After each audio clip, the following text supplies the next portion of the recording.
Fala pessoal, hoje eu vou falar um pouco da Vale, vou mostrar aqui alguns dividendos que recebi dela, mas ontem teve duas notícias não muito boas, então vou falar um pouco sobre elas aqui e mostrar uma análise gráfica ação aqui de forma bem rápida, certo?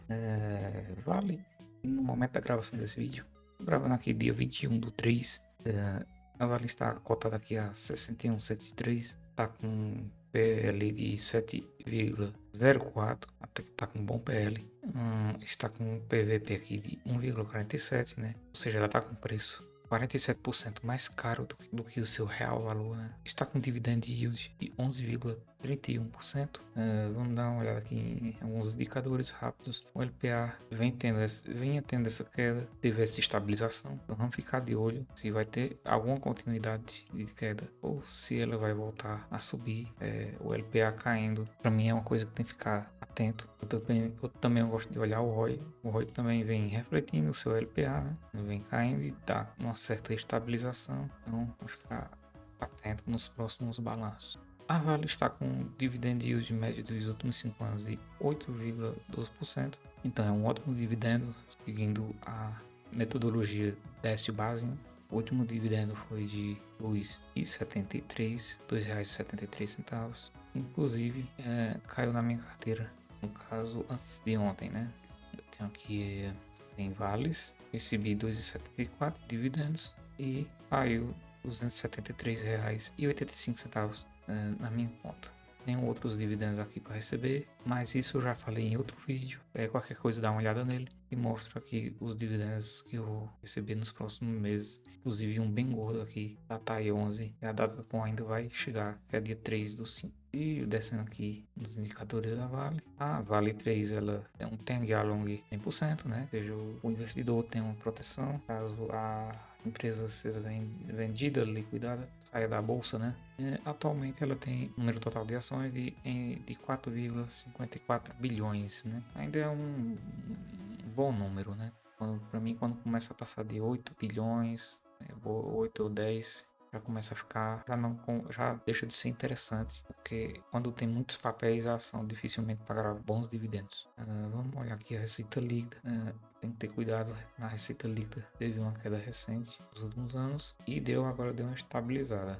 Inclusive, seu lucro líquido vinha tendo esse recuo e também deu essa estabilizada, como eu já havia falado anteriormente. Em relação a seu lucro versus cotação, ela não está descontada. Inclusive, tem aqui essa discrepância aqui entre sua cotação e lucro líquido, né? Por isso, ela vem caindo ultimamente, né? Já que cotação acompanha lucro. E aqui temos duas notícias. Eu gostei muito dessa ferramenta do Investidor 10, porque aqui na ação onde você está analisando, no final da página você consegue ver as notícias relativas à Vale, né? Aqui tem duas notícias bem importantes e devem ser analisadas. Olhando aqui a primeira delas, e o vice-presidente da Vale vira réu na CVM. Caso Gustavo Pimenta, é o vice-presidente de Finanças e Relações com Investidores EI da Vale, vira réu em um processo da CVM. No caso, isso significa que a CVM formulou. No caso, isso significa que a CVM formulou acusações contra ele e o caso agora irá a julgamento.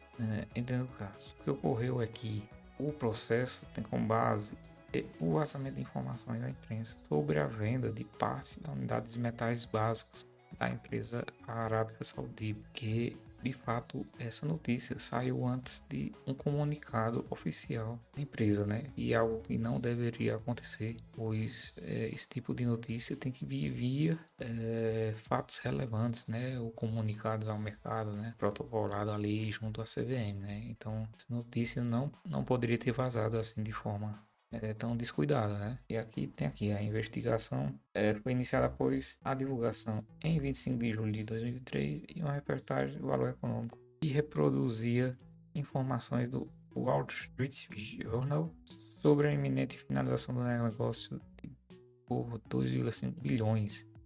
A transação só foi oficialmente anunciada alguns dias depois, em 28 de julho, ou seja, houve a notícia que dia 25 de julho já foi comunicado ao mercado 3 dias depois, né? Então é algo que de fato não poderia acontecer, né?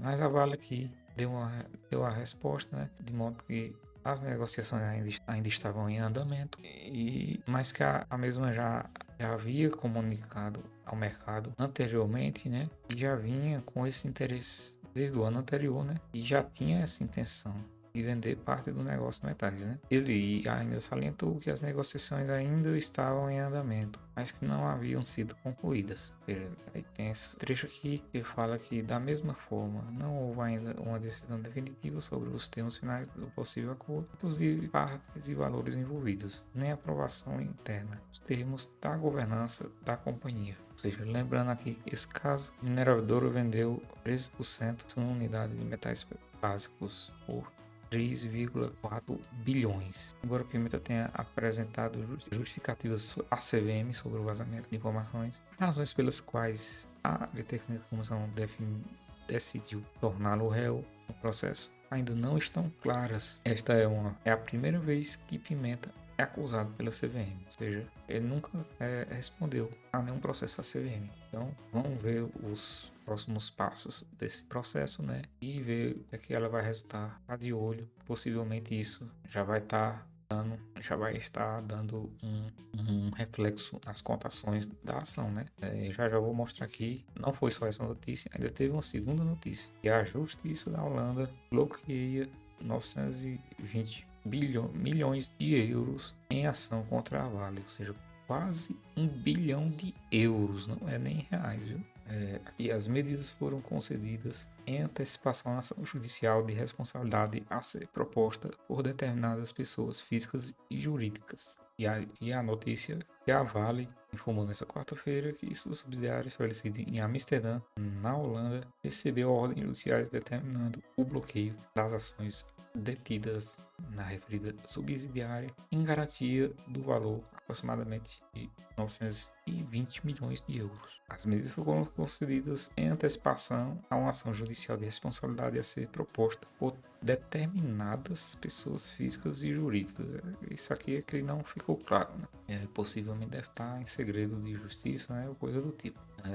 As partes do processo alegam terem sido afetadas pelo rompimento da barragem de Fundão de propriedade da Samarco, né, de casa da Samarco, em 5 de novembro de 2015, em Mariana, Minas Gerais. Segundo a mineradora, o fato de os bloqueios terem sido concedidos, presta atenção aqui, o fato de os bloqueios terem sido concedidos não representa uma avaliação quanto ao mérito, seja processual ou material, dos pedidos a serem formulados nessa futura demanda judicial.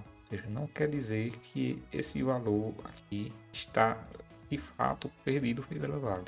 Na verdade, recebeu apenas recebeu a ordem judicial de bloqueio, né, das ações detidas na subsidiária em garantia do valor aproximado, né? E a Vale avalia oportunamente dentro dessa ação e apresentará sua defesa, inclusive quanto à jurisdição dos tribunais holandeses para tratar dessas questões, né? A Vale vai questionar quanto à jurisdição do tribunal holandês de um caso que ocorreu aqui no Brasil, né? E além disso, a futura demanda judicial aparenta pretender replicar questões já tratadas e cobertas no Brasil, seja por processos judiciais, seja pelo trabalho extrajudicial de reparação em curso, afirmou em comunicado a companhia. E a Vale ainda destacou, reforçou, né, o seu comprometimento em apoiar a reparação integral dos danos causados pelo rompimento e existe e mantém os aportes à Fundação Renova. E essa fundação ela foi criada com o intuito de ser ali uma intermediadora entre a Vale e as partes prejudicadas, nesse caso do rompimento da barragem, né? Como as disposições do TETAC e TAC Governança. Então, fazendo aqui uma análise gráfica, olha aqui, já começou um dia com um gap de alta, né? Abriu aqui em alta do dia, mas vem tendo essa queda aqui, já por essas notícias terem sido lançadas ontem, né?